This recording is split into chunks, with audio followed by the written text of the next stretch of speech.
안녕하세요. 투쟁하는 사랑주의자 니체의 철학 시간입니다. 오늘은 니체 철학 어제 도덕군자들에 대해서 어제 도덕군자 하다가 중단되었습니다. 계속 하도록 하겠습니다. 요 앞에 3장 4장 2장 이것을 건너뛰긴 했는데 나중에 하도록 하겠습니다.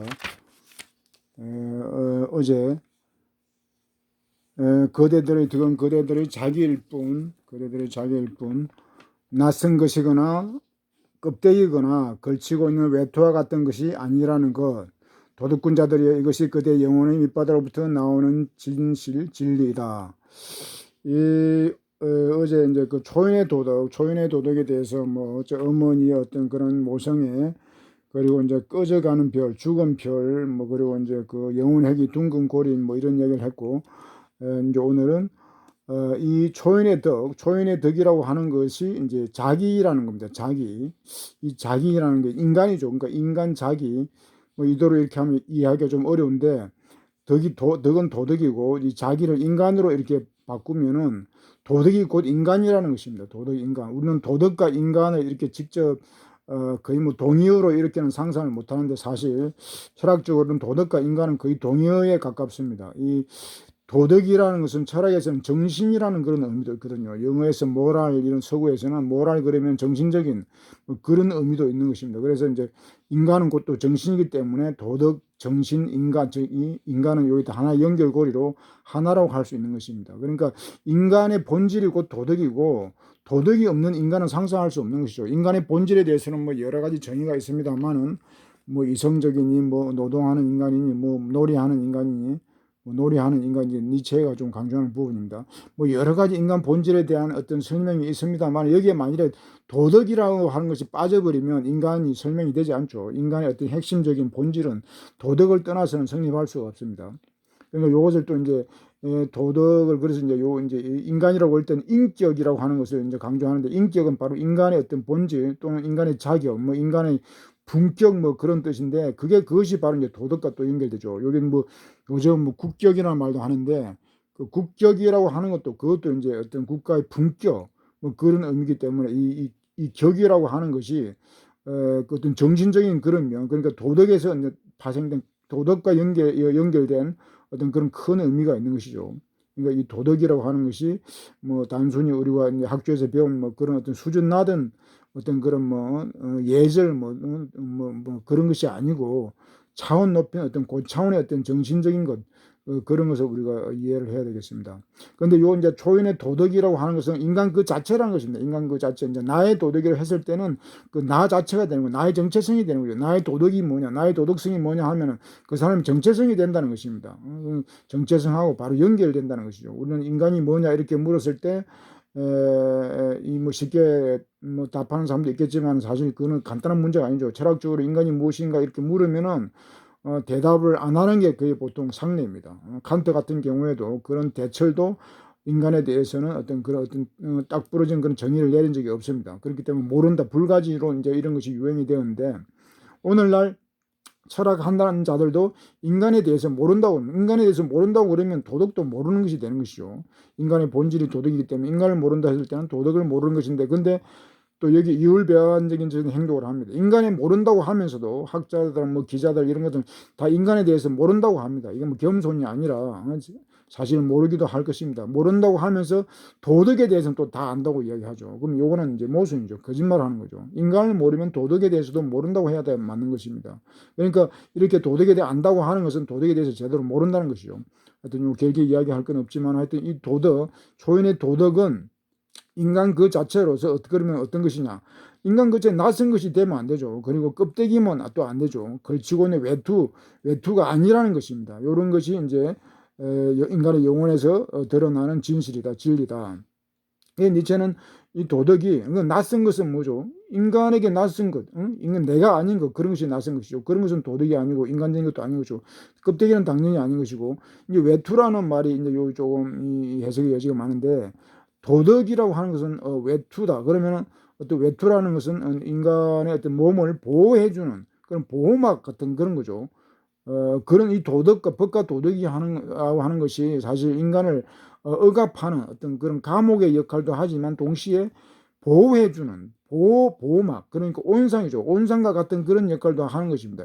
이 사회의 도덕은. 그런데 니체의 초인 도덕은 그런 게 아니라는 것입니다. 아니라는 거. 초인의 도덕은. 여기까지 이제 초인의 도덕에 대한 이야기를 했고, 여기서부터 그러나 여기서부터는 이제 나쁜 도덕입니다. 나쁜 부르주아지 도덕에 대해서 니체가 이제 비판하기 위해서 계속 한 열 몇 가지, 12가지 정도를 나열합니다. 그러니까 나쁜 도덕이 어떤 내용을 가지고 있는지 이제 그걸 한번 훑어보도록 하겠습니다. 채찍 아래에서 일으키는 경련을 도덕이라고 부르는 자들이 있다. 이게 채찍이 당근과 채찍. 아까 저번 시간 한 거, 상벌이죠. 상벌, 채찍. 채찍을 휘두르면 그게 이제 움직이고 반응하는 거. 그것을 도덕이다. 이렇게 말하는 자들이 있다. 여기 봐요. 이제 자본주의 도덕이죠. 채찍과 당근과 채찍. 또한 그들의 악덕이 느슨해지는 것을 덕이라고 부르는 자들도 있다. 그들의 정오와 그들의 질투심이 사지를 축 늘어뜨리는 순간 그들의 정의가 깨어나면서 잠에 취한 눈을 비빈다. 이 표현이 참 멋있죠. 늘어뜨린다 이렇게 했으니까 여기서 이제 악덕이 느슨하기보다는 악덕이 늘어지는 걸, 악덕을 늘어뜨리는 것, 그것을 이제 정의라고 한다 이 말이죠. 정오와 질투심에서 나온 도덕. 그런 것을 정의라고 한다는, 그런 것을 도덕이라고 한다는 것이죠. 이게 나쁜 도덕이죠. 그러니까 겉으로는 정의니 뭐니 도덕이 해도 사실 그 어떤 동기는 전부 다 정오나 질투 뭐 이런 분노 이런 거에서만 어떤 발동하는 그런 어떤 나쁜 도덕이라는 것입니다. 또한 아래쪽으로 끌려가는 자들도 있다. 그들은 그들의 악마가 잡아당기기 때문이다. 그러나 그들이 깊이 가라앉으면 앉을수록 그들의 눈길과 신에 대한 그들의 갈망은 더욱 불타오르며 빛을 발한다.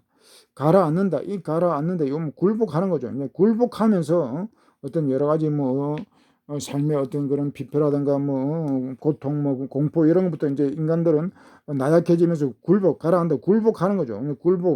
세상에 굴복하면서 결국은 이제 그래서 눈 뜨는 것은 종교로 기여하는 거죠. 신에 대한 갈망, 종교에 의지하면서 이제 더욱 나약해지고 타락하는 것이죠.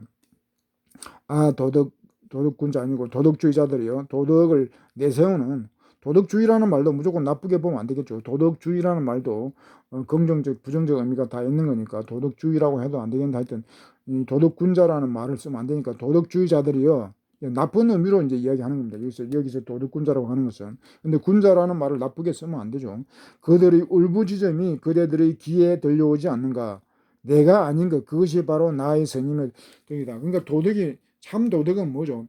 나의 도덕이 돼야 되죠. 나의 도덕이. 근데 이제 나쁜 도덕주의자들은 내가 아닌 것, 그것을 도덕이라고 한다는 것입니다. 덕이고 그것이 나의 신이라는 것이죠. 내가 아닌 것. 그러니까 사회가 강요하고 사회가 주입하고 그런 것을 참된 도덕이다. 그러니까 바뀐 거죠. 완전히 주객이 바뀐 거죠. 내가 아닌 것을 도덕이라는 거. 자기를 잃어버리는 것을, 자기를 잃게 하는 것을, 그런 것을 도덕이라고 한다입니다. 신이라고 한다입니다. 신의 모든 것을 내맡겨버리니까 신에 의지한다. 신을 믿는다는 것은 나의 모든 것을 내맡겨버리고 나를 잃어버리는 거기 때문에 이런 것을 이제 나쁜 도덕으로 이야기하는 것입니다. 또한 돌을 싣고 내려오는 수레처럼 무겁게 덜컹거리면서 다가오는 자들도 있다. 그들은 품위와 덕에 대해서 많은 말을 하며 자기들의 제동기를 덕이라고 부른다. 제동장치. 브레이크를 도덕이라고 부른다. 그러니까 이 자본주의 도덕은 사실 이게 브레이크입니다. 브레이크. 뭐든지 못하게 하는 거죠. 자본주의 도덕은 뭘 하도록 이렇게 권장하거나 그런 것이 아니고 못하게 하는 것입니다. 다 못하게 하는 거. 자본주의가 하라고 하는 것, 그것은 어떤 자본주의 틀 내에서의 자유죠. 그러니까 이거 이제 자유로 풀면은 자본주의에서 자유라고 하는 것은 사실 어떤 한마디로 한다 그러면 어떤 타락의 자유죠. 그 자본주의 내에서만 한계 내에서만이 자유이지 그 체제 밖에서의 자유라고 그런 것은 허락하지 않죠. 그래서 이제 하라고 하는 것도 그렇게 극히 제한돼 있기 때문에 그리고 제한되고 또 이제 퇴락하는 거 그런 것들이 많기 때문에 이런 건 진정한 자유도 아니고 도덕도 아니라는 것입니다. 그러니까 니체는 제동기다. 이렇게 어떠한 경우에도 자본주의 도덕은 인간을 갖다가 제동한다, 통제한다, 어떤 힘을 약화시키는 그런 것을 덕이라고 한다 이 말이죠. 요것도 또 재밌습니다. 태엽 시계. 태엽이 감긴 평범한 시계 같은 자들도 있다. 그들은 똑딱똑딱 소리를 내면서 똑딱똑딱한 소리를 덕이라고 한다.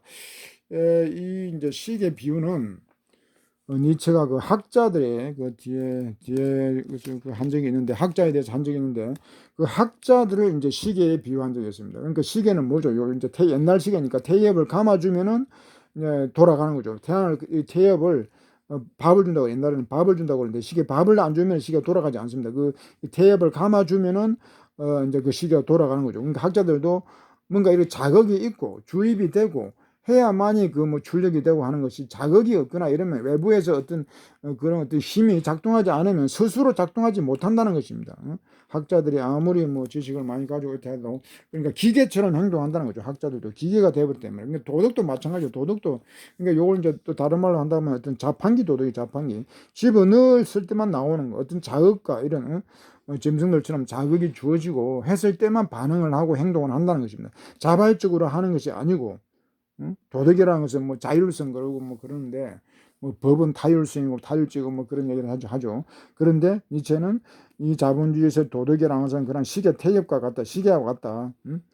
자극을 하고 뭐 어떤 압박을 하고 이럴 경우에만 행동하지, 자발적으로 행동하는 그런 도덕은 없다는 것입니다. 사람이 그렇고 이런 도덕적인 행동을 하는 데 있어서도 기계처럼 그런 기계적으로만 어떤 행동한다. 작동이죠, 작동. 행동이 아니고 작동이 되어버린 거죠. 작용, 반작용, 인간은 행동이 하는 게 아니라 반작용, 낙타처럼 반작용만 한다고 그랬는데, 그러니까 자기 의지도 없고 주체도 없고, 그렇기 때문에 이제 그렇게 되는 것이죠.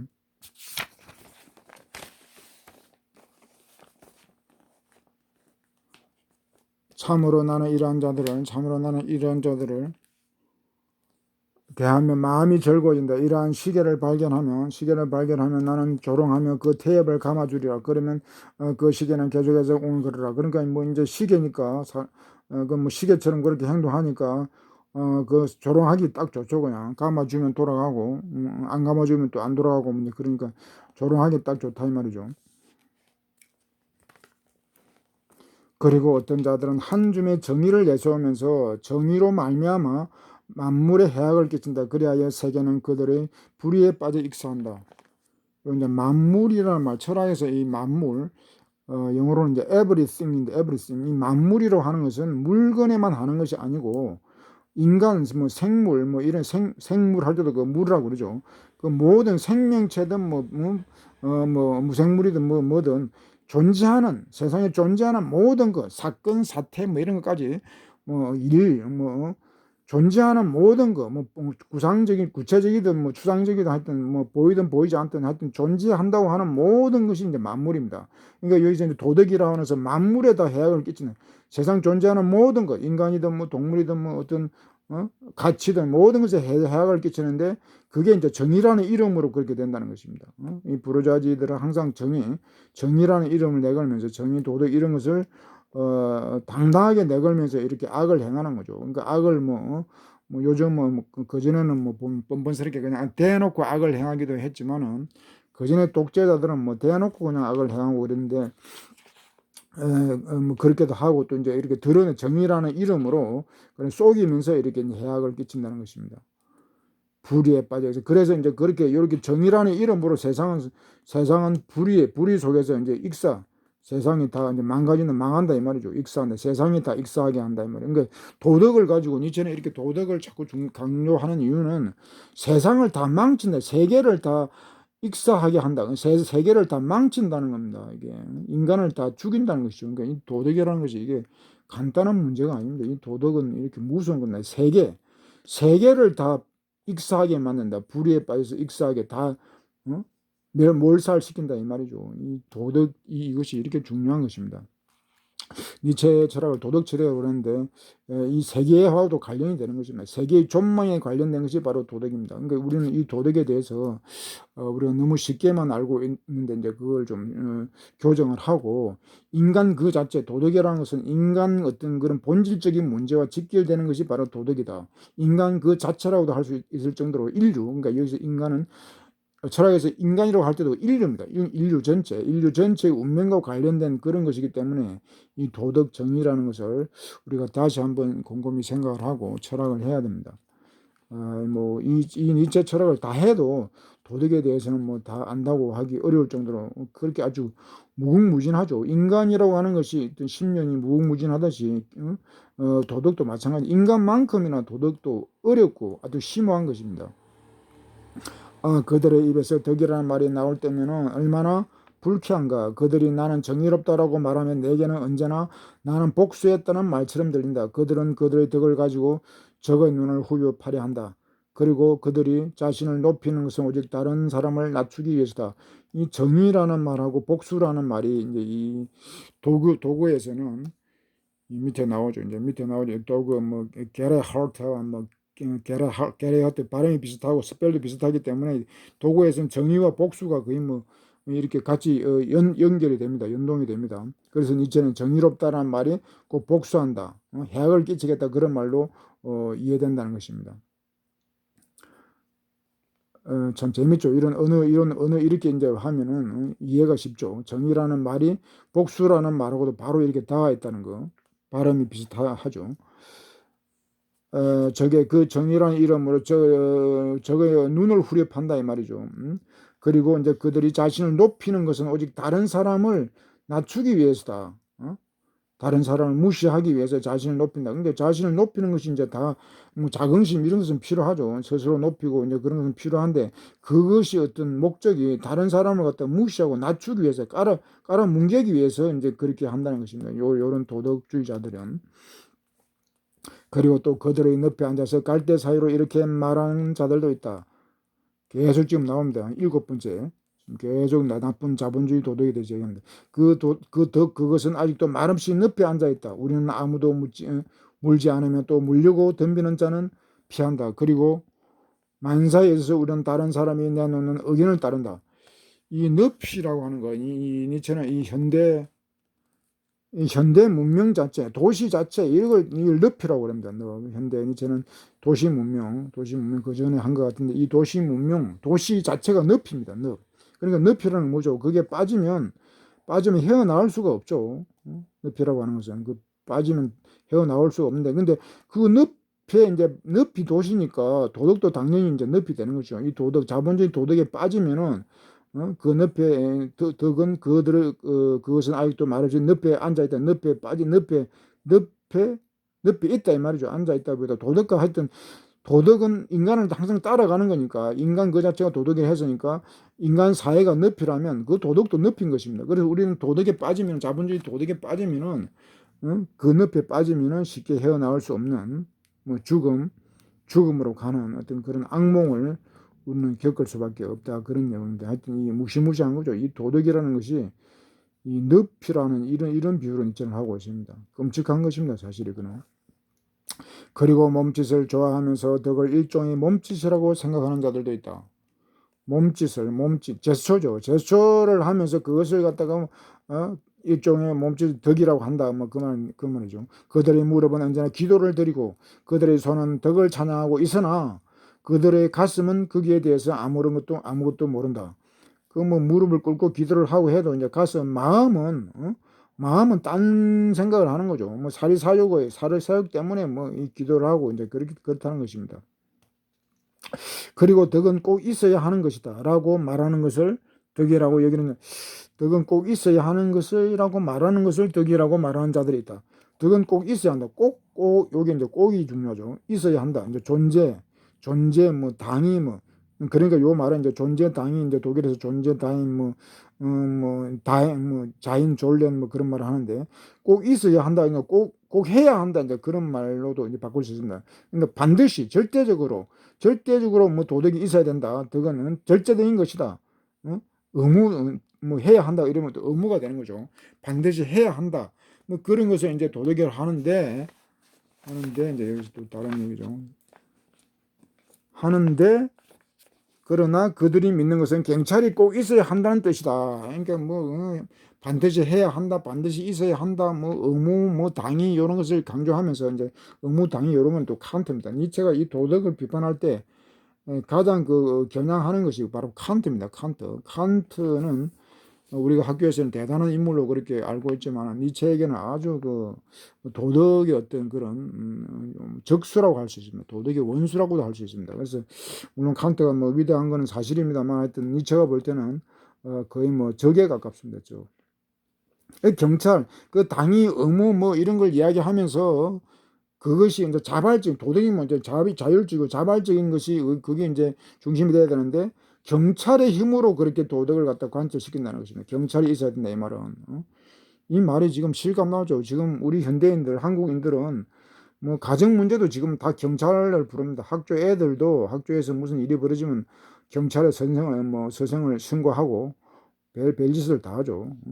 뭐 가정에서 어떤 말다툼을 하거나 뭐 작은 폭력 물론 폭력을 하면 안 되지만 하여튼 가정에서 있는 모든 부부 간의 어떤 그런 뭐 싸움까지도 경찰을 불러가지고 해결하려고 그러고 길거리에서도 뭐 행인들이 서로 다투다가도 그냥 경찰을 부르고 스스로 자율적으로 스스로 뭘 해결하려고 하는 그런 능력도 없고 의지도 없는 것인데 무조건 경찰을 부릅니다. 이런 것은 아주 경찰의 모든 것을 다 맡겨버리면 그거는 뭐 도덕도 아니죠. 그러니까 이 니체는 이미 서양에서는 니체 시대부터 이런 현상이 있었던 것 같아요. 하여튼 우리도 지금 현대 한국에서 이 경찰과 뭐 검찰이 뭐 거의 뭐 사회를 좌지우지 다 하는 그런 지금 형국에 있다고 하겠습니다. 이거 큰 문제죠. 그리고 인간의 고귀함을 보지 못하는 많은 자들은 인간의 저열함을 아주 가까이서 보고는 그것을 덕이라고 부른다. 그리하여 그들은 자신의 사악한 눈길을 덕이라고 본다. 고귀함을 보지 못하고 저열함만을 보는 자. 이게 뭔 얘기죠? 그 부처 눈에는 부처만 보이고 뭐 개 눈에는 개만 보인다 이제 그런 얘기를 하는데 고귀함을 모르는 사람은 고귀한 것을 볼 수가 없죠. 개가 부처의 어떤 그런 경지를 알 수 없고 저열함을 아주 가까이 하는 사람은 그 저열함을 그걸 도덕이라고 한다는 것입니다. 왜냐하면 고귀함을 모르기 때문에 저열하게 살면서 저열함만을 보기 때문에 그것을 덕이라고 우기는 것이죠. 사악한 눈길도 덕이라고 한다 이 말입니다. 그리고 어떤 자들은 고상하게 고양되기를 바라면서 그것을 덕이라고 부른다. 또 어떤 자들은 스스로 뒤집히기를 바라면서 역시 덕이라고 부른다. 요거는 좀 좋은 말 같기도 한데 이거는 좀 다른 해석도 가능하겠습니다. 바라기만 하면서 그것을 덕이라고 하면 안 되겠죠. 고양되기를 바라면서 고양되기를 바란다고 해서 고양되는 게 아니고 고양되려고 행동을 해야 되겠죠. 행동을 해야 그게 초인되는데 고양되기를 바라기만 하면은 그건 아직 초인 도덕은 아니라고 하겠습니다. 그리고 이제 스스로 뒤집어진다 이것도 자기 전복 자기 몰락 니체가 초인이 되기 위해서는 자기 몰락을 하라 그러니까 몰락을 해야 되는데 몰락을 바라기만 하면 또 안 되죠. 바라면서 그것을 덕이라고 본다 이러면 또 이거는 초인 도덕이 아니죠. 그러니까 이거는 좀 계속 여기 지금 자본주의 나쁜 도덕을 얘기했으니까 여기도 이제 좀 나쁘게 그렇게 해석을 해야 맞을 것 같습니다. 이런 식으로 거의 모든 사람들은 자신이 덕에 관여하고 있다고 믿는다. 이런 식으로 지금 11가지, 12가지인지 11가지 지금 자본주의 어떤 그런 나쁜 도덕의 어떤 그런 내용들을 지금 이야기했는데 거의 모든 사람들은 이런 식으로 도덕을 이해하면서 알면서도 자신이 덕에 관여하고 있고 그리고 자신이 선각에 대해서 정통하다고 주장한다는 것입니다. 잘 안다 이 말이죠. 선각을 잘 안다고. 이런 엉터리 제가 12가지 이렇게 이야기를 했는데도 이런 엉터리 도덕을 가지고 믿고 행동하면서도 그걸 자기는 도덕을 안다고 이렇게 한다는 겁니다. 정통하고 있다고 주장을 하는 것이죠. 참 이거 엄청나게 이 세상에 문제가 많죠. 이렇게 되면 우리 현실이 바로 이런 것입니다. 이런 악이 지배하는 사회, 악과 불의가 지배하는데 그것을 선이라고 그러고 정의라고 그러는 이런 사회에 지금 우리가 있는 것입니다. 니체가 이런 선악 도덕을 강조하는 이유는 이미 니체 시대에 이렇게 선악이 뒤집어져 가지고 뒤집어졌기 때문에 니체가 이제 이렇게 자꾸 흥분하다시피 이렇게 도덕의 얘기를 강조하고 반복해서 이야기를 하는 것입니다. 그러나 짜라투자는 이러한 모든 거짓말쟁이와 바보들에게 그대들이 덕에 대해서 무엇을 안단 말인가 그대들이 덕에 대해서 무엇을 알 수 있단 말인가 라고 말하기 위해서 찾아온 것은 아니다. 이렇게 말할 수도 있죠. 너네들이 뭔 덕에 대해서 도덕에 대해서 뭘 아냐 무엇을 너네들이 알고 있냐 이렇게 니처는 말할 수 있는데 당연히 말할 수 있죠. 그런데 이제 그보다 더 다른 또 뜻이 있다는 것입니다. 벗들여 나는 오히려 그대들이 바보와 거짓말쟁이에게서 배운 진부한 말에 염증을 느끼도록 하기 위해서 온 것이다. 짜라투세가 지금 이렇게 말을 하는 이유는 이제 좀 염증을 그런 기존 질서, 기존 도덕에 대해서 염증을 느끼라. 이 염증, 진절머리를 좀 내라 이 말이죠. 진절머리. 좀 질릴 때도 안 됐는가? 그러면 이제 질리면 이제 그걸 벗어 던지겠죠. 버리겠죠. 그렇게 좀 염증을 내도록 하기 위해서 제가 이런 지금 이야기를 한다는 것입니다. 단지 뭐 너네들이 법을 아냐, 뭐 도덕을 아냐 모르냐 뭐 그런 게 아니라 이제는 좀 떠날 때가 되었다. 기존 질서와 어떤 작비를 좀 고해야 되지 않느냐. 그런 거죠. 염전해라. 이제 대가와 복수와 형벌 정의로운 법과 같은 말이나 착한 행동이란 비이기적인 행동이다. 비이기적인 행동이다라고 말하는데 실적 나도록 하기 위해서 실적 나도록 염증이 나도록 그러니까 이제 여기 또 행동이란 선한 행동이란 비이기적인 행동이다. 그러니까 이타적인 행동 요 말은 좋은 것 같은데 요 말도 문제가 많아요. 이게 이제 이타적이다, 이기적이다 뭐 이런 말 이런 말도 무엇을 위한 이타적이며 무엇을 위한 만약 낙타 세상에서 이타적이다 뭐 또 이기적이다 뭐 아무 의미가 없죠. 낙타 세상에서는 다른 사람 낙타를 이롭게 해봤자 타인은 이타적이라고 한다면서 다른 낙타를 이롭게 한다고 해봐야 결국 낙타밖에 안 된 신세를 면하지 못하니까 그건 도덕이 아니고 그러니까 낙타에서 좋은 도덕이 되려면 이기적 이타적인 게 문제 아니라 낙타를 벗어나게 하는 게 그게 참 도덕이라는 거죠. 그러니까 단지 이기적이다 이타적이다 해서 그것이 뭐 성이다 악이다 그런 건 좀 아니라고 말하는 것입니다. 그런 것도 실정을 내라 이 말이죠. 그러니까 상벌기재 이런 것도 이제 실정을 내고 요도 다음 내용도 이것도 이제 조금 어려울 수도 있는데 벗들이여 마치 어머니가 아이의 내면에 있듯이 그대들의 자기가 행동 안에 있다는 것 이것이 덕에 대한 그대들의 말이 되게 하라. 이거 좀 어렵죠 이거는. 어머니가 아이의 내면에 있다. 아이가 어머니의 내면에 있다. 이렇게 된 말이 맞고 그리고 뭐 자기가 행동을 한다. 이렇게 말이 맞는데 지금 이제는 이걸 뒤집고 있습니다. 이거는 상당히 어려울 수도 있는 내용인데 이것도 하여튼 이런 걸 좀 우리가 한번 짚어봐야 됩니다. 이 오늘날 과학에서 현대 과학은 닭이 문제냐, 뭐 알이 문제냐, 계란이 문제냐 이렇게 이제 그런 논쟁이 현대에서는 종식됐다고 그럽니다. 당연히 알이 문제라는 것이죠. 우리는 옛날에는 뭐 이게 답이 없다, 뭐 계란이 저기 닭이 문제다 이렇게 이야기하기도 하고 또 답이 없다라고 했는데 오늘날 과학에서는 알이 문제라고 이야기합니다. 왜 그러냐면 이제 DNA에서 모든 생명이 이렇게 퍼져 나왔기 때문에 DNA 그 알은 그 DNA이기 때문에 이 알이 문제다 그것이 이제 답이라고 그럽니다. 니체는 이런 과학적 지식은 없었지만은 바로 아이가 문제라는 것입니다. 아이가 어머니를 낳는다는 것입니다. 이게 지금 이게 이해하기 어렵지만은 사실 또 그런 측면이 있습니다.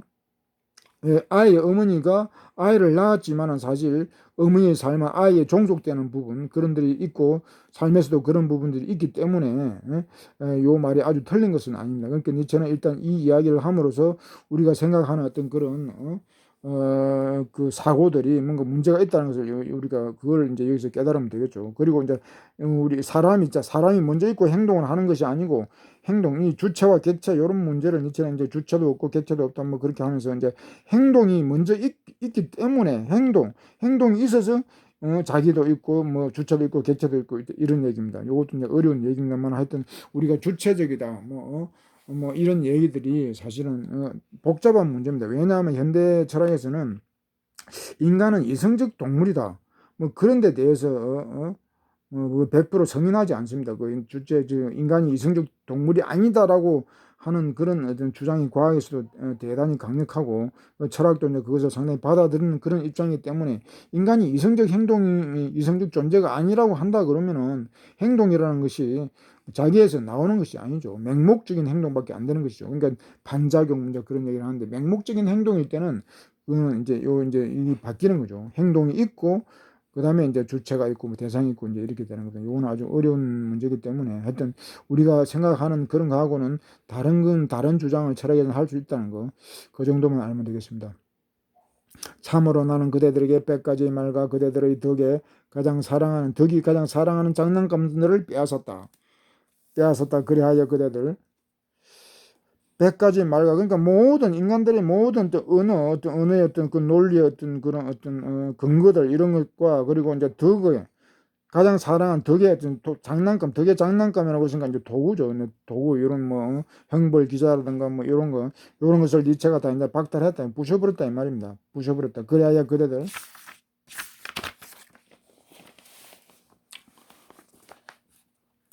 그대들은 아이들처럼 내게 화를 낸다 이 말이죠. 도덕을 파괴하기 때문에 이거 뭐 화 정도가 아니죠. 저는 현대 문명의 어떤 도덕, 자본주의 도덕을 갖다 파괴하는, 그래서 이제 새로운 초인 도덕을 세우는데 이게 뭐 화 정도의 문제가 아주 엄청난 큰 사건이에요. 지각 변동, 뭐 지축을 흔드는 그런 큰 사건을 제가 지금 터뜨린 것입니다.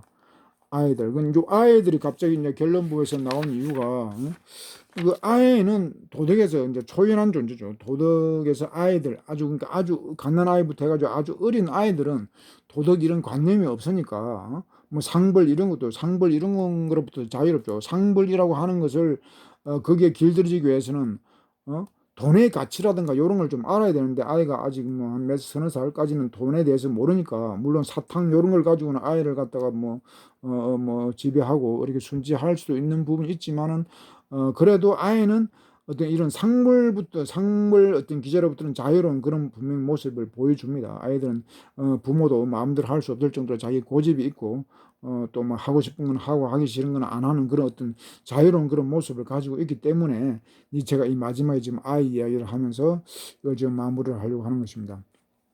근데 여기서 이제 이야기는 이 표현도 참 아름다운 문장이 돼가지고 이것도 많이 인용이 됩니다. 아이들은 바닷가에 놀고 있었다가 그때 파도가 밀려와서 그들로부터 장난감을 빼앗아 바다 깊은 곳으로 가져갔다. 그래서 아이들이 울고 있는 것이다. 그러나 같은 파도가 아이들에게 새 장난감을 가져다주고 아이들에게 알록달록한 새로운 조개들을 쏟아놓으리라. 그러면 아이들은 위안을 얻으리라. 그리고 아이들과 마찬가지로 벗들이여 그대들도 위안을 얻게 되리라. 그리고 알록달록한 새로운 조개들도. 자르서 이렇게 말했다.